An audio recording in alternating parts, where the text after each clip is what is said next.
गुरुर्ब्रह्मा गुरुर्विष्णू गुरुर्देव महेश्वरा सद्गुरु साक्षात परब्रह्म तस्मै श्री सद्गुरुवे नमः। जय जय रघुवीर समर्थ श्रीराम समर्थ। सद्गुरु चरणांना नतमस्तक होऊन आपण या सुंदर सकाळच्या वातावरणामध्ये या निरूपणाची सुरुवात करूया। मायबाप सज्जनांचे स्वागत आहे। समर्थांनी सांगितलंच आहे ना, हे आयुष्य म्हणजे नक्की तरी काय? कारण हे आयुष्य जगताना आहे ना, प्रत्येक मनुष्याला कौतुक आणि टीका होतच असतात ना। आणि जो मनुष्य या दोन्हींचा स्वीकार करतो ना, त्यालाच आयुष्य म्हणतात ना। कारण बघा, समर्थांनी सांगितलेलं आहे, ज्याप्रमाणे या झाडाच्या वाढीसाठी ऊन आणि पावसाची या दोन्हींची गरज असते ना, त्याचप्रमाणे या मनुष्याच्या जीवनामध्ये सुख आणि दुःखाची ही वाटचाल आहे ना, ती निरंतर होत असते। कारण का?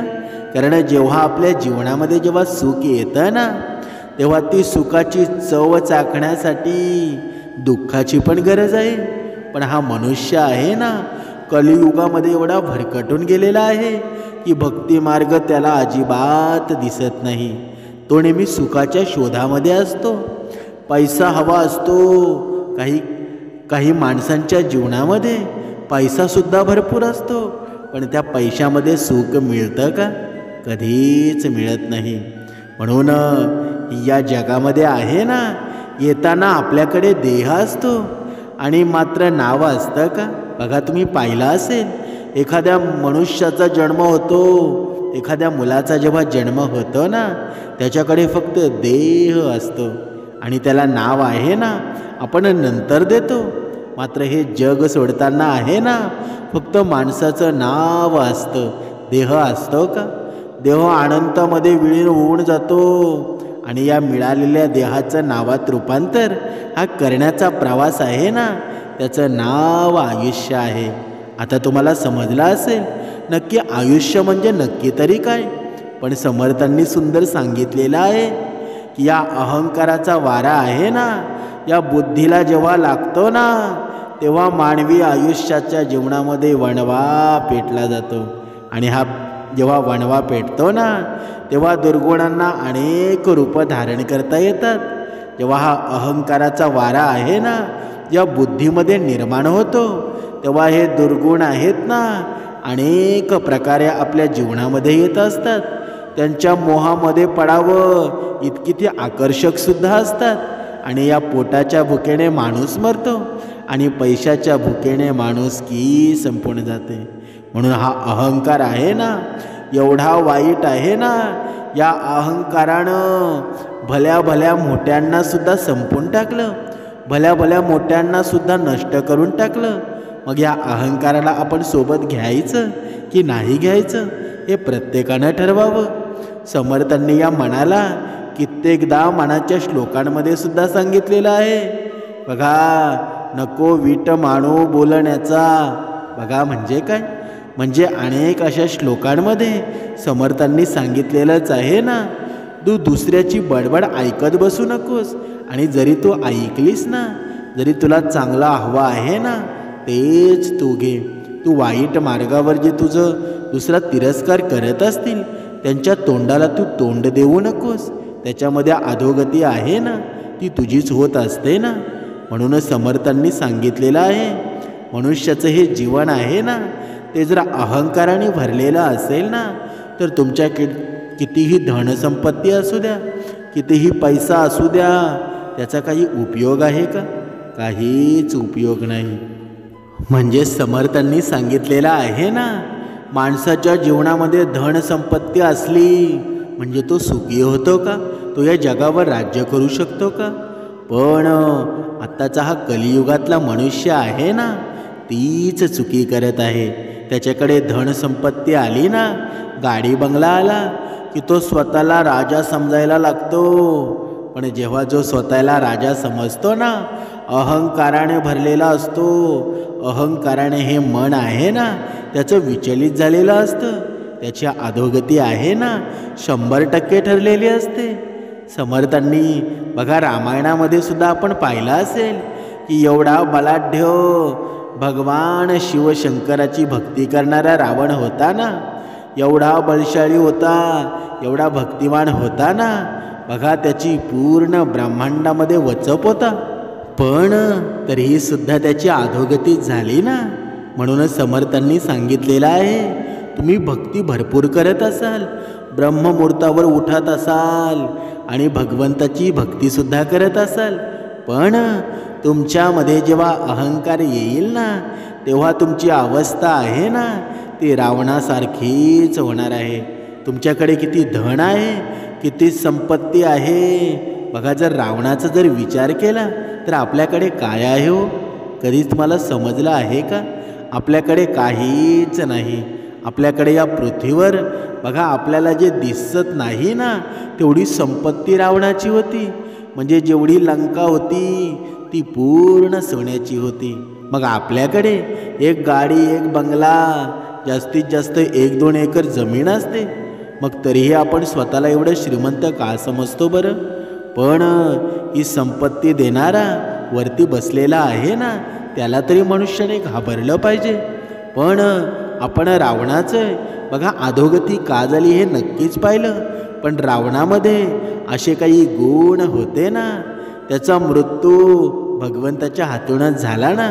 पण हा मृत्यू भगवंताच्या हातून का झाला याची कारणं काय होती?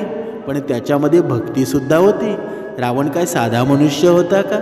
म्हणून प्रत्येकाने एक गोष्ट लक्षात ठेवा, तुम्ही कितीही भक्तिवान असा, तुम्ही कितीही परमेश्वराचे लाडके असा, पण जेव्हा तुमच्यामध्ये लोभ आणि अहंकार घुसतो ना, लोभ आणि अहंकार या मनामध्ये निर्माण होतो, तेव्हा तुमची भक्ती तेव्हाच नष्ट होते. शास्त्रामध्ये असं म्हटलेलं आहे की रावणासारखा भक्तिवान आणि भगवान भोलेनाथांची भक्ती करणारा या विश्वामध्ये दुसरा कोणीही नव्हता.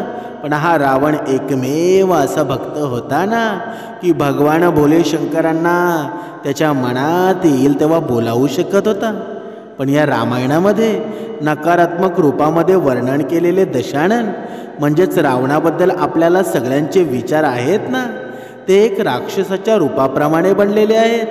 पण तुम्हाला हे माहीत आहे का, या हिंदू धर्मशास्त्रामध्ये या रावणाबद्दल अशा काही अद्भुत गोष्टी सांगितलेल्या आहेत ना, अशा श्रेष्ठ गोष्टींचं वर्णन केलेलं आहे ज्या कधीही समोर आल्या नाहीत. या गोष्टींचा आपण बघा असं समजू शकतो की कदाचित रावणाला नकारात्मक रूपामध्ये बघा दाखवण्यासाठी त्याची चांगली कामं आहेत ना, चांगले कर्म आहेत, ज्ञान लपवून ठेवलं गेलेलं आहे. म्हणजे काय? पण समर्थांनी सांगितलेलं आहे, जरी रावणामध्ये भरपूर चांगले कर्म असतील, जरी रावणामध्ये भरपूर चांगल्या गोष्टी असतील, पण रावण चुकला कुठे? रावणाच्या जीवनामध्ये मनामध्ये अहंकार निर्माण झाला, म्हणून रावणाची अधोगती झाली ना. जर श्रीरामाला रावणाने ओळखलं असतं तर ही गोष्ट झाली असती का? कधीच झाली नसती.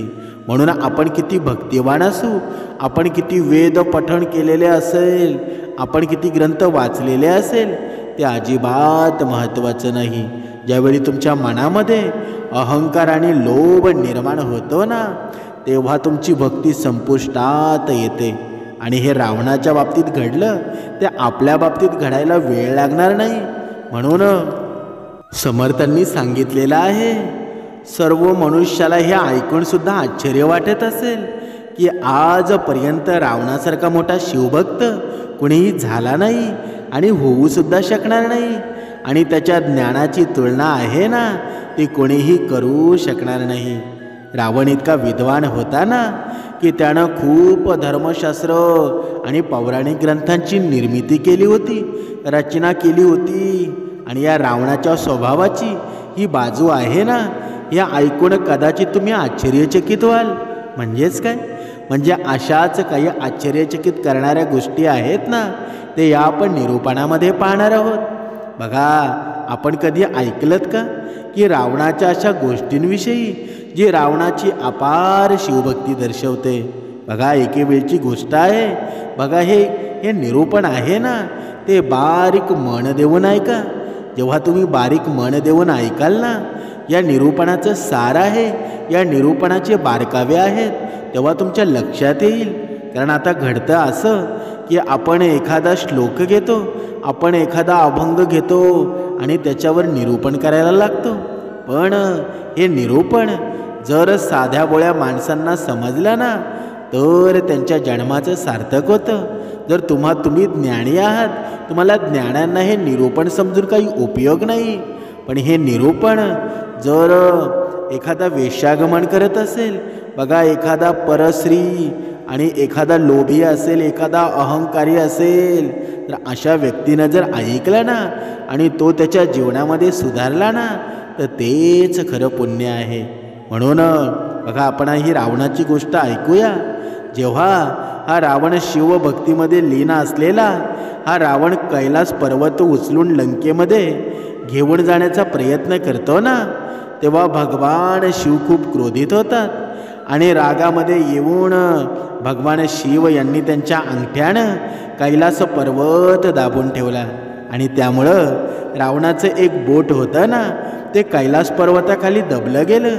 त्यामुळे त्रास होत असून बघा, तरीसुद्धा रावण शिव तांडव करू लागला होता. त्याची ही भक्ती पाहून भगवान शिव प्रसन्न झाले आणि त्याला रावण हे नाव दिलं.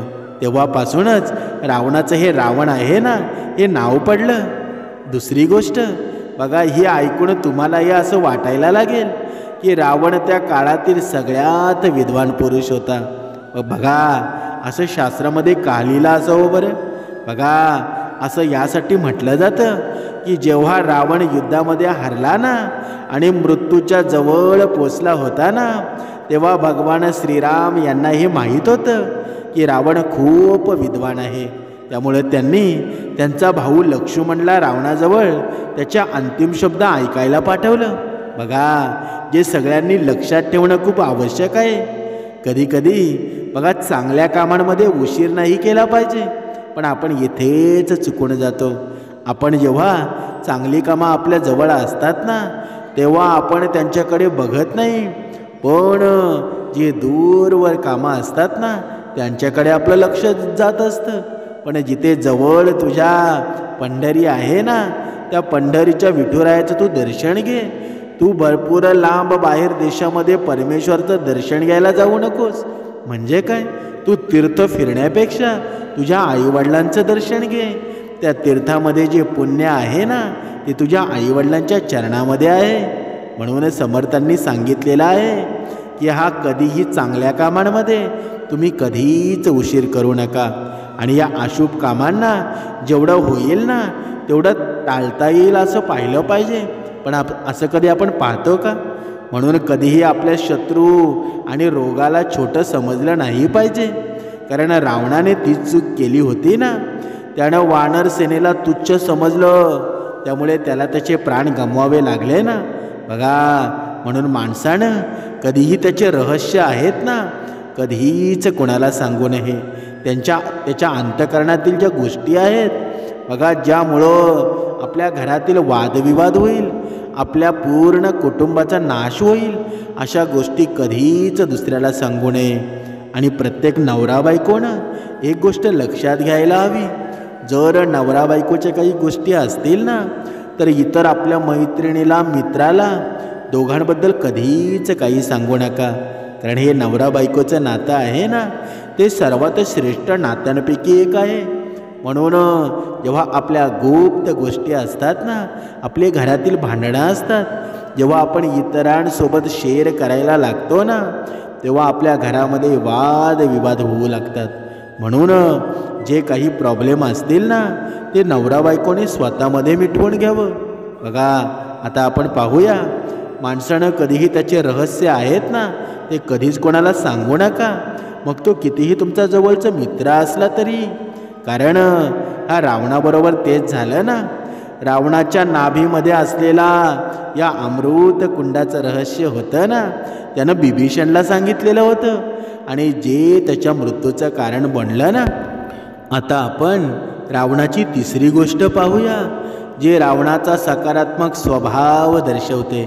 हा रावण आहे ना, तो तपस्वी होता, ज्यानं त्याच्या तपामुळं खूप साऱ्या विद्या शक्ती मिळवल्या होत्या ना, ज्या रावणाला सर्व शक्तिशाली आणि बाकी राक्षसांपेक्षा अद्भुत बनवत होत्या. आणि रावणानं या त्रिदेवांची तपश्चर्या केली आणि प्रत्येकाकडून वेगवेगळे वरदान आणि शक्ती मिळवल्या ना.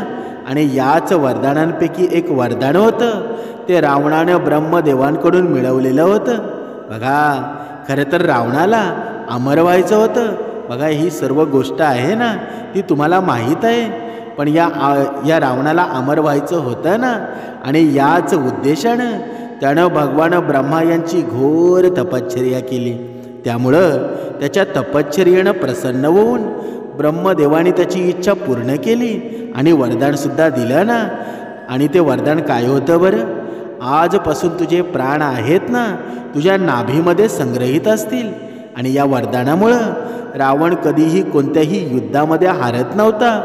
आणि भगवान श्रीराम आणि त्यांच्या वानर सेनेबरोबर सुद्धा युद्धात सुद्धा शेवटी रावण होता ना, आणि त्याची सेना होती. श्रीराम आणि त्यांच्या सेनेवर भारी पडलेली होती. पण बिभीषण, बघा, या बिभीषण रावणाच्या नाभीमध्ये असलेल्या त्या अमृत कुंडाच्या रहस्याबद्दल माहीत होतं. आणि जे बिभीषणानं भगवान श्रीराम यांना जाऊन सांगितलं. आणि भगवान श्रीराम युद्धामध्ये या रावणाला हरवण्यामध्ये सफल झाले. म्हणजेच काय? म्हणजे जर तुमचा गोड स्वभाव असेल ना, तर तुमचा शत्रूसुद्धा तुमचा पराभव कधीच करू शकत नाही. इथे रामायणामध्ये आपल्याला एक गोष्ट पाहायला मिळाली. श्रीराम प्रभू होते ना, एवढे शांत स्वभावाचे होते ना, की बघा किती संकट निर्माण झाली, किती वादळं आली, पण बघा ज्याचा गोड स्वभाव असतो ना, ज्याच्या वैखरीमध्ये श्रीराम असतो, त्याला त्याचे शत्रू असले ना तरीही सुद्धा शत्रू त्याला मित्र वाटू लागतात. आणि शत्रूचेच बघा जवळचे असतात ना, ते आपल्याला सर्व काही सांगून जातात. म्हणून आपला स्वभाव आहे ना, तो नेहमी शांत ठेवावा. कितीही राग जरी आला ना, आपल्या स्वभावावर नियंत्रण ठेवायला हवं. म्हणून तेव्हापासून बिभीषणला घर फोडणारा सुद्धा म्हटलं गेलं ना. जर बिभीषणकडून हे रहस्य भगवान श्रीराम यांना कळालं नसतं, तर आज युद्धाचा परिणाम आहे ना खूप वेगळा झाला असताना हे सर्वांना मान्य करावं लागेल. पण ही रावणाची अधोगती झाली का बरं? कारण अहंकार कामी आला. आणि हा अहंकार आहे ना, तो मनुष्याच्या जीवनातील सर्वात मोठा शत्रू आहे. एवढी सोन्याची लंका होती, काही कमी होतं का? कमवण्याची सुद्धा गरज नव्हती, आयुष्यभर खाऊ शकला असता. पण अहंकार आहे ना, रावणाचा नाश करून गेला. बघा, वास्तविक रावणाचे वडील होते ना, ते एक ब्राह्मण होते आणि आई राक्षसी होती. ज्यामुळं रावणामध्ये ब्राह्मणासारखं ज्ञान होतं आणि राक्षसासारखी शक्तीच होती ना. आणि वाल्मिकी रामायणानुसार रावण पुलस्त्य ऋषी यांचा नातू होता आणि विश्रवा यांचा मुलगा होता आणि कैकासीचा मुलगा होता. असं म्हटलं जातं की कैकसीना अशुभ वेळी ही गर्भधारणा केल्यामुळं त्याच्या क्रूर राक्षसरूपी रावण आणि कुंभकर्ण यांचा जन्म झाला. बघा, या गोष्टी आहेत ना, सर्व काही तुम्हाला माहीत आहेत, पण हा विषय निघाला म्हणून ही गोष्ट सांगणं गरजेचं आहे. बघा, आता आपण पाचवी गोष्ट आहे ना, जी रावणाच्या बुद्धीमध्येची ओळख सांगते. बघा, आपण मेन पाहत आहोत की मनुष्याच्या जीवनामध्ये अहंकार आला ना, तर कितीही तुम्ही भक्तिवान असा, कितीही तुम्ही पुण्यवान असा, तरी त्याची अधोगती 100% होते. म्हणून वास्तवात रावण असा मायावी होता ना आणि बुद्धिमान असुर होता, ज्याला कोणालाही त्याच्या बोलण्यामध्ये अडकवणं खूप सोपं होतं. त्याच्यामध्ये मायावी शक्ती होती ना, आणि बुद्धिमत्तेनं त्यानं इंद्र आणि शनी यांसारखे देव होते ना, यांनासुद्धा बंदी बनवलेलं होतं. बघा, हेच नाही तर तुम्हाला हे ऐकून आश्चर्य वाटेल की लंका रावणाने बनवली नव्हती. बघा, ही सुद्धा खूप मोठी स्टोरी आहे, ही सुद्धा खूप मोठी पौराणिक कथा आहे. कारण ही लंका होती ना, ही जी लंका होती ना, ती रावणाचा सावत्र भाऊ कुबेर, बघा तुम्ही नावं ऐकलेले असेल, याने ही बनवलेली होती. आणि रावणानं आपल्या बुद्धीचा वापर करून लंकेवर त्याचा अधिकार स्थापित केला होता. आणि नंतर त्याचा विस्तार दक्षिण भारतातील कितीतरी राज्यामध्ये केला होता. आणि ही रावणाची बुद्धिमत्ता होती ना. फक्त एवढंच नाही, तर रावण एक असा राक्षस होता ना, ज्याच्याजवळ राक्षसी आणि ब्राह्मणी या दोन्ही शक्तींचं ज्ञान होतं. त्यानं अशा कितीतरी पौराणिक आणि आध्यात्मिक ग्रंथाची रचनासुद्धा केली होती. तो ज्ञानाने परिपूर्ण भरलेला होता. पण या रावणाने रचलेले लाल पुस्तकाचा उपयोग आहे ना, तो आजही तांत्रिक काळामध्ये या विद्येमध्ये आणि वशीकरणासाठी केला जातो. बघा, आणि काही ब्राह्मण आहेत ना, या पुस्तकाचा उपयोग आहे ना कुंडली सांगण्यासाठी सुद्धा करतात. ज्यामुळं असं समजतं की रावणाचे ज्ञान होतं ना, देव आणि असुरांच्या मिलापानं बनलेलं एक अद्भुत ज्ञान होतं, ज्याची तुलना करणं कोणताही देव आणि असुरांसाठी अशक्य होतं. म्हणून रावण एक चांगला शासकसुद्धा होता. त्यानं त्याच्या प्रजेला सगळ्या सुख सुविधांमध्ये परिपूर्ण केलं होतं. बघा, आपल्याला माहीतच असेल, असं म्हटलं जातं की रावणाची लंका सोन्याची होती. मग तिथे खाण्यापिण्याची कमी असेल का? म्हणजेच रावणाच्या जीवनाचा जर आपण विचार केला ना, रावण हा मोठा शासक होता. म्हणजे रावणाची प्रजासुद्धा सुखी होतीच ना. पण समर्थांनी सांगितलेलं आहे, रावण जरी किती मोठा असेल ना, तरीसुद्धा अहंकाराने बरबटलेला होता. आणि जिथे अहंकार असतो ना, तिथे विनाश नक्कीच होत असतो. आता इथे तुम्हाला शास्त्रामध्ये सांगण्यात आलेलं आहे की रावण होता ना, रुद्र आणि वीणा वाजवण्यामध्ये तरबेजसुद्धा होता. म्हणजे त्याचा उपयोग करून त्यांनी ब्रह्म आणि महादेवांना खूप वेळा प्रसन्न केलं होतं. आणि जे अशक्य आहे ना, ते वरदान आणि शक्ती मिळवली होती. त्यामुळे रावण होता ना, एक असाधारण राक्षस बनला होता. आणि रावण त्याचे कुटुंब होतं ना, आणि परिवाराविषयी खूप भावनिक होता. तो त्याचे बहीण भाऊ आणि कुटुंबामध्ये कोणताही धर्म अधर्म, सत्य असत्य या गोष्टीचा विचार करत नसे. त्यासाठी तो कोणत्याही थराला जात नसे. याच कुटुंब प्रेमामुळं रावणाला त्याचं प्राण त्यागावं लागलं होतं. कारण रावण लक्ष्मणाकडून झालेल्या त्या शूर्पणखाचा अपमान सहन करू शकला नाही. जेव्हा त्याची बहीण शूर्पणखा त्याच्यासमोर कापलेलं नाक घेऊन आली ना, त्यावेळी क्रोधित झालेला रावण स्वतःला थांबवू शकला नाही.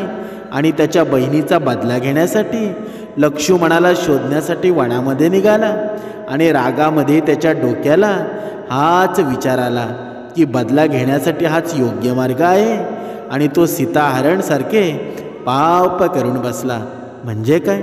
म्हणजे आपण जेव्हा भक्ती मार्गामध्ये जेव्हा बसतो ना, तेव्हा आपल्याला 3 नियम सांगितलेले आहेत. परधन भयावं, परश्री माते समान.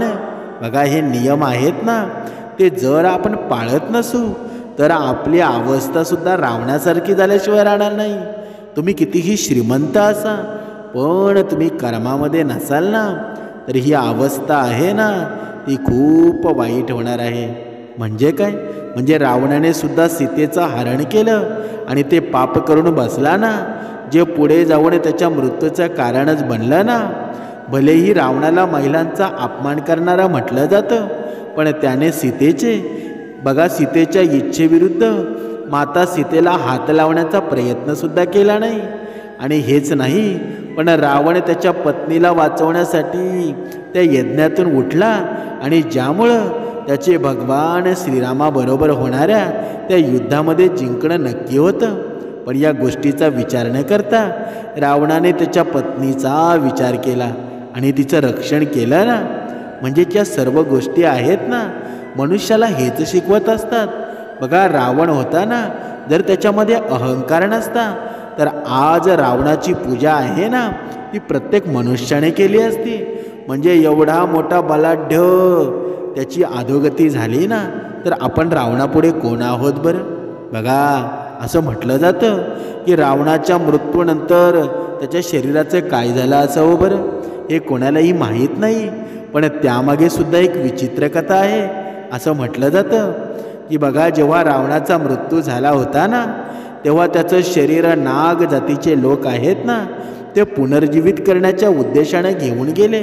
आणि त्यांचं असं म्हणणं होतं की जेव्हा लक्ष्मण संजीवनी बुटीने पुनर्जीवित झाले तर रावणाबरोबर असं का होऊ शकत नाही. पण त्यांच्या खूप प्रयत्नानंतर सुद्धा ते रावणाला परत जिवंत करू शकले नाही. त्यांच्या प्रयत्नानं असफळ झाल्यानंतर नाग जातीच्या लोकांनी रावणाच्या शरीराचे बघा 158 किलोमीटरपर्यंत दूर एका तंबूत ठेवलं. आणि याविषयी खरेखोटेपणा पडताळून पाहण्यासाठी बघा खूप वेळा रिसर्चसुद्धा केलेला गेला आहे. आणि या रिसर्च करताना 118 फूट लांब आणि 5 फूट रुंद एक गुहा सापडली. आणि याच्याबद्दल कितीही रहस्यमय आणि काल्पनिक गोष्टी ऐकायला मिळतात. असं सुद्धा मानलं जातं की जिथे जाणारे लोक आहेत ना, ते भ्रमित होतात किंवा परत येत नाही. त्याचबरोबर असं सुद्धा मानलं जातं की रावणाजवळ 4 दिव्य पुष्पक विमानं होती, ज्या अजिबात साधारण नव्हती. हे रावणाचे हे विमान आहे ना, वायूच्या गतीनं चालणारं, हे विशाल काय अद्भुत होतं ना, ज्याला रावण त्याच्या इच्छेनुसार छोटा किंवा मोठा करू शकत होता आणि कोणत्याही दिशेला नेऊ शकत होता. म्हणजे काय? म्हणजे हे पुष्पक विमान खरं तर रावणाचा सावत्र भाऊ कुबेरनं ब्रह्मदेवाकडून वरदानामध्ये मिळवलेलं होतं, ज्याला रावणाने त्याच्या बळाचा उपयोग करून कुबेराकडून युद्धामध्ये मिळवलं होतं ना. म्हणून समर्थांनी सांगितलेलं आहे, जर तुमच्या वैखरीमध्ये जादू असेल ना, जर तुमच्या वैखरीमध्ये तुमच्या मनामध्ये शांतपणा असेल ना, तर तुम्हाला धन संपत्तीसुद्धा मिळेल आणि चांगलं आयुष्यसुद्धा मिळेल. पण जर रावणासारखी तुमच्याकडे वैखरी घाण असेल, नजर घाण असेल, तर तुमच्या जीवनामध्ये कितीही श्रीमंत जरी असाल ना, तरीसुद्धा तुमची अधोगतीच होणार आहे. पण इथे रावणाचे आपण चांगले गुणसुद्धा पाहिले आणि वाईट गुणसुद्धा पाहिले. पण इथे प्रश्न पडतो तो असा की मनुष्याने भक्ती मार्गात राहूनसुद्धा वाईट कर्म करणं हे कितपत योग्य आहे बरं? बघा, काही मनुष्य आहेत ना, भक्ती मार्गसुद्धा करतात आणि वाईट मार्गावर सुद्धा चालतात. मग त्यांना परमेश्वर मिळेल का? परमेश्वराचं नामस्मरणसुद्धा करतात. पण समर्थांनी सांगितलेलं आहे, जर तुम्ही वाईट मार्गाला जात असाल आणि भक्तीसुद्धा करत असाल, तुम्हाला वाटत असेल की मी वाईट मार्गाने पैसे कमवतो आणि इकडे भक्तीमध्ये पुण्य कमवतो, पण असं कधीच होणार नाही. तुमची सुरुवात आहे ना, ती स्वच्छ मनाने असायला हवी. जे आपण कमवतो ना, ते श्रेष्ठ धन असायला हवं. जर आपलं कमवलेलं अन्न आहे ते वाईट मार्गाचं असेल ना, दुसऱ्याच्या जीवनामध्ये दुःख देणारं असेल, तर तुमच्या जीवनामध्ये सुद्धा तेवढ्याच प्रेरितपणे दुःख निर्माण होत असतं. म्हणून समर्थांनी सांगितलेलं आहे, जर तुम्ही दुसऱ्याच्या ताटामधलं खात असाल, जर तुम्ही दुसऱ्याच्या जीवनामध्ये सुख निर्माण झालेलं पाहू शकत नसाल ना, तर तुमच्या जीवनामध्ये रावणासारखीच गत होणार आहे. आणि ही रावणाची अवस्था आहे ना, ती अशीच झाली ना. म्हणून समर्थांनी सांगितलंच आहे ना, पैसे थोडे कमी कमवले तरी चालतील तुमच्या जीवनामध्ये, कारण तुमचा जेव्हा मृत्यू होतो तेव्हा तुमच्या सोबत काही राहतं का? पण आताचा मनुष्य आहे ना, या जागा जमिनींसाठी भावाभावांमध्ये भांडणं होतात. बघा, बहिणी बहिणींमध्ये वाद होतात. पण या गोष्टी आपल्या मनाला पटतात का? बघा, तुम्ही कधी भुकेचे मेले आहात का? कधी तुम्ही मरणार आहात का?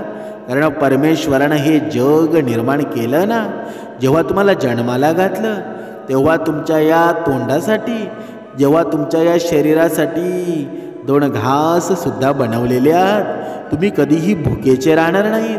समर्थांनी सांगितलेलं आहे, फक्त हे मन पवित्र ठेवा. जेव्हा तुमचं मन पवित्र असेल ना, तेव्हा भगवंत स्वतः तुमच्या घरामध्ये येऊन स्वतः तुम्हाला घास भरवल्याशिवाय राहणार नाही. आणि हे आहे ना बघा, ज्यांना प्रचिती आलेली आहे ना की सद्गुरू आईची शक्ती काय आहे, सद्गुरू आई नक्की कशी आहे, जेव्हा तुम्हाला प्रचिती येईल ना, तुम्ही कधीच भगवंताबद्दल वाईट विचार करणार नाही. कारण हा माझा भगवंत आहे ना, चारी दिशांनी भरलेला आहे. अशी या पृथ्वी तलावर, या ब्रह्मांडामध्ये अशी जागा नाही तिथे माझा भगवंत नाही. म्हणून परस्त्रीला माता माना. तुमच्या जीवनामध्ये लक्ष्मीचं रूप धारण झाल्याशिवाय राहणार नाही. तुमच्या घरामध्ये लक्ष्मी निरंतर राहील.